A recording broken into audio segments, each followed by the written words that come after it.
Jacksonville Jaguars.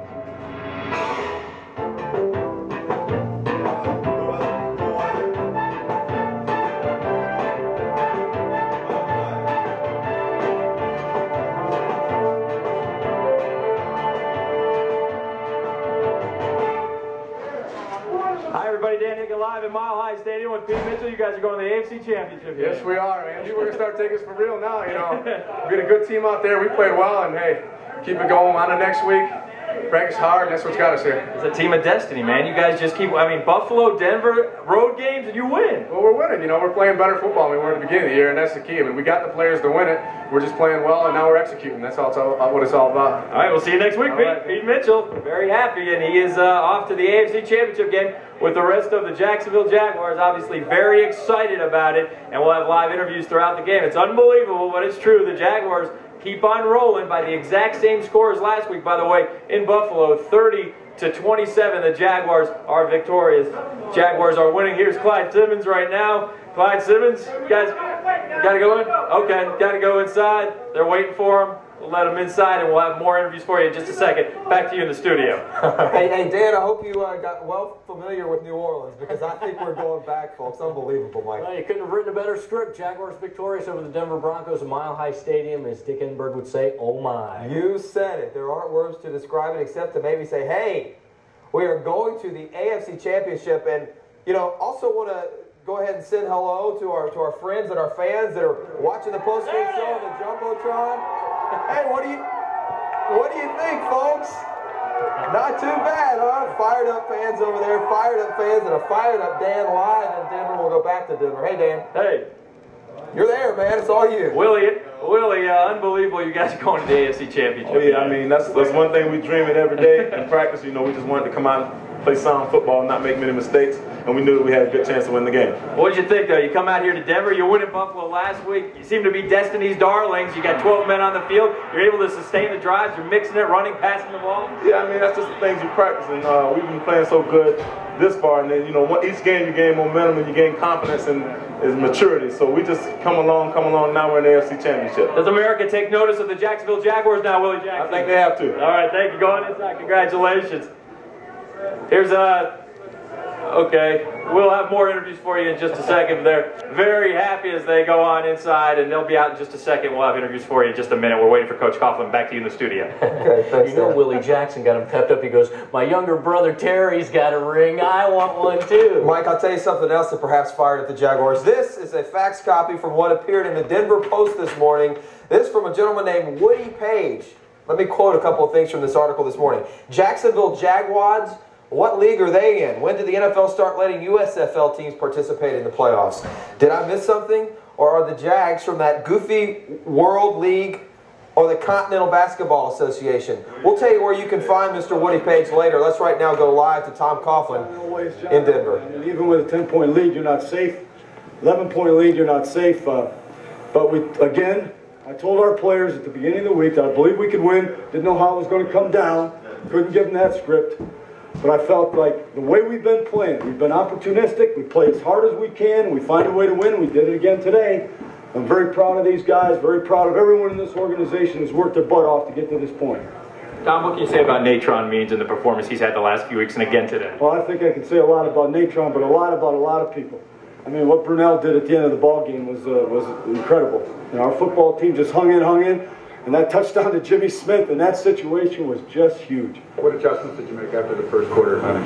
Well, what has happened with our football team is we've started games slow as we've kind of tried to pick our way and find out exactly where we were coming from and make adjustments both on both sides of the ball. And then we kind of get a feel for where we are, and then we start to play. So by the second quarter, we started to play a little bit better on both sides of the ball. So when we came in at the half, we made a few adjustments, not a lot. Talked an awful lot about, nothing at the half. Talk about going for that touchdown on a 3rd and 5 play, breakdown. Well, we had been down there before and kicked a field goal on 4th and 1, and that wasn't going to be enough. So we knew we wanted to score, so we gave Mark multiple options, and he obviously took advantage of one of them. They couldn't stop you. You scored on, I think, 5 straight possessions. Well, we were able to rush the ball, you know, and that's against the #1 defense in the league against the rush, and that was a huge part. Tom, another example of coming back 12 points down, coming back and staying in the football game. Well, that was, you know, we felt like that was what was going to happen. We knew we would be besieged at first, and we felt if we could somehow stave off, we weren't going to spar. They were coming. Anything else? Congratulations. Tom Coughlin joining us here at Mile High Stadium. Unbelievable. The Jacksonville Jaguars going to the AFC Championship game. We're live in Jacksonville. We're standing by waiting for Mark Brunell, who'll be up here in just a few seconds, so I'll throw it back to you. Hey, where's Woody, Dan? Woody. Is Woody here? Get him, Rick. Apparently not here. You go get Woody. I'm looking for him. All right. We know some people that will go chasing after Woody, and they're with Anita Vogel. Let's go over to the stadium where the fans have been watching on Jumbotron.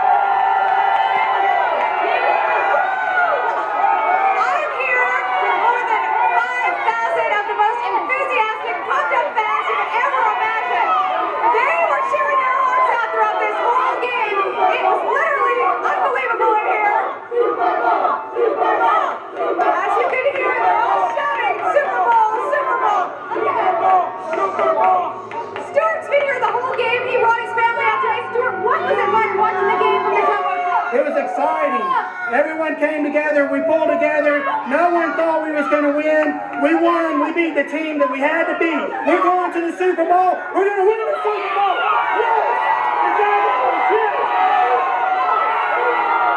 This is why the city opened up the stadium to let the fans come out and watch the game at the Jumbotron. The fans said they wanted to be with other fans watching the game.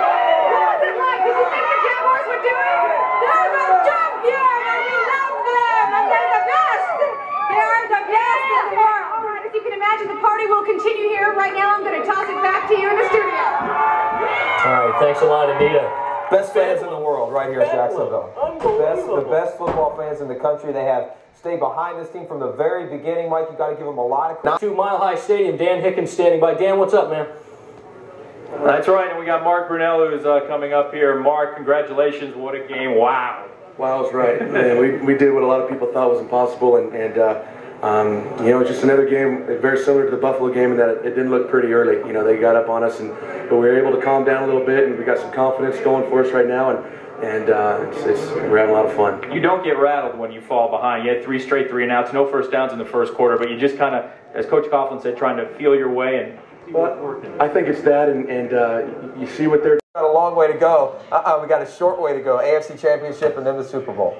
Unbelievable. Let's see how it all unfolded. Let's look back on the first half. Remember, the Jaguars, a 14-point underdog at Denver, where they seemed to be unbeatable. In fact, they hadn't lost a playoff game since 1984. Pick it up first quarter, teams had traded punts. That's when all of a sudden the Broncos kick it in. Terrell Davis rips off a 44-yard run. Aaron Beasley saves the day. After 3 stops at the goal line, finally, it's Von Hebron who busts it in, but a key moment when Clyde Simmons blocks the extra point. That means Denver only up 6-0. Stay in the first quarter, though, the Broncos come right back. John Elway to the sky, finds Shannon Sharp, 18 yards on the touchdown, extra point no good. It was 12-0 after a quarter. Looked bad, right? Wrong. Second quarter, the Cats start scratching. Natron Means busts off a 19-yard run, only the second first down of the day. That sets up a Mike Hollis 46-yard field goal, true and through. The lead was cut to 9. It was 12-3 Denver. Still in the second quarter, the Cats turn it up a notch. Mark Brunell looking to pass. He has to buy a little bit of time here. Natron Means showing his experience, getting open. That's a 28-yard gain. Another first down that leads to Natron on the ground. Stopped, not. 8-yard touchdown run, make it a 12-10 Broncos lead. But right before the half, Mike Hollis comes on for a 42-yard field goal. And folks were starting to believe. We were hearing it on the phones. Jacksonville led it at the half, Jeff. 13-12. First of all, we're going to head back out to the stadium. Tony Baselli standing by with Dan Hicken. We're physical in the sense that we want to run the ball. We want to establish the run, something we didn't do early in the year. But we're physical. We want to push people around and take some of their steam out of their pass rush, and that's being physical. Tony, you said last week, you told me on Monday night you guys were going to win, and you did. But do you even amaze yourself sometimes, Tony? You know, I'm not amazed because I knew this team had a lot of talent, was really good. I think, you know, the Lord's really blessed us, and I'm not a prognosticator or anything. I just wanted to come out and play hard, and I knew that the team would do that. I knew if we played hard, we'd have a chance to win in the end, and that's what we did. You guys knew about and saw the article in the paper today here in Denver, and tell me a little bit about that. I know that fired you up some. I knew everybody knew about it. I knew it was pinned up on the door. The Jaguars, is that what we're calling? Woody Page. He's a comedian. I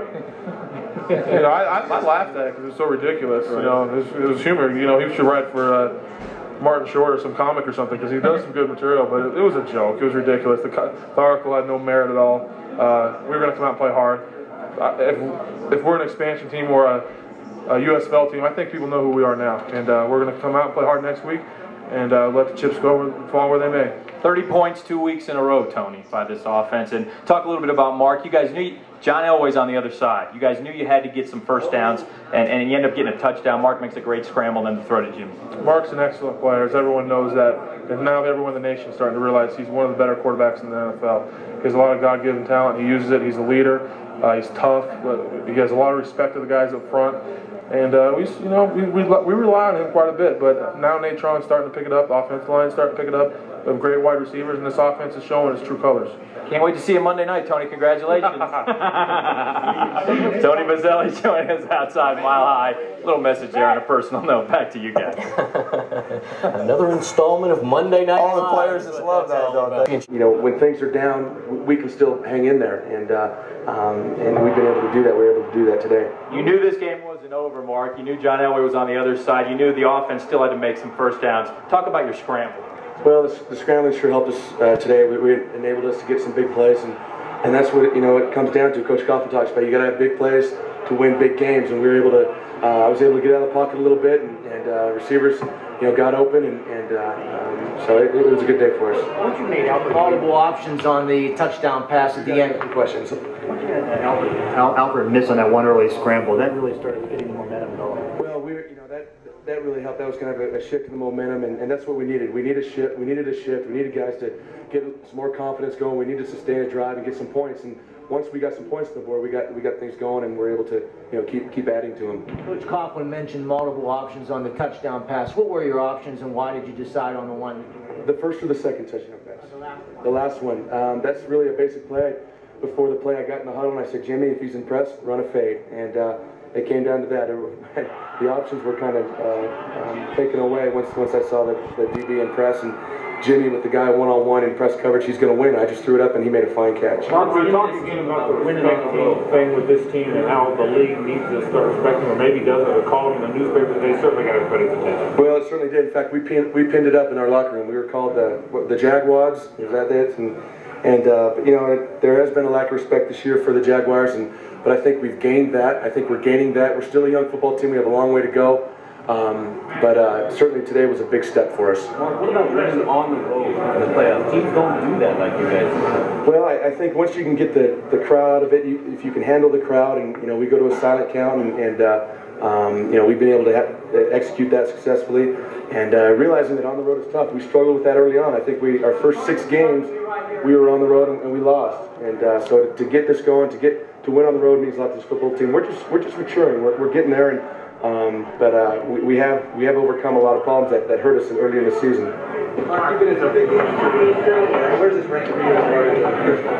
This is the biggest wins ever in my career, no doubt about it. I mean, just because we're such a young team, because no one expected us to be here, it just makes it that much more special. And also, having come from a 3-6 record, to turn things around, it just makes the victories that much sweeter. Describe what happened on the first touchdown. First touchdown, really Keenan was the first read, and it was man coverage, and I scrambled a little bit to the left, and the other guys weren't open. I just threw it up for Keenan. He had a guy one-on-one and made a fine catch at the end of the end zone. The last 2 weeks. Well, I tell you, the last 2 weeks and the last 2 months, as far as I'm concerned, he's made the difference for us. Our running game has improved. We've got that balance that we've always wanted. And when you get that balance, you're able to do some things that take some pressure off the passing game. You're able to keep drives going, and they have to respect both. And with Nate running great and the offensive line doing a fine job, we're much more efficient as an offense. I said, you falling behind early. Today looked like you could have got blown out early. You didn't have a first down and first quarter. Well, we struggled early. We realized that they showed us a couple different looks. They brought some pressure. once we were able to hit some big plays off that pressure, they backed off a little bit. We were able to play our game, go back to our game plan, and you know, guys just didn't get flustered. You know, we're a young team, but you know, we're maturing, we're getting there, and handling all this adversity early in games, it's helped us, and so you know, things are going in our direction right now. Mark Brunell, the Jacksonville Jaguars, he is going to the AFC Championship game. The Jaguars' improbable season, it ain't over yet. Back to you guys in the studio. All right, thanks a lot, Dan. Dan at Mile High Stadium with Mark Brunell today, 18 of 29. Joining us here live, and back to you in the studio. Thank you very much, Dan. You know, the only thing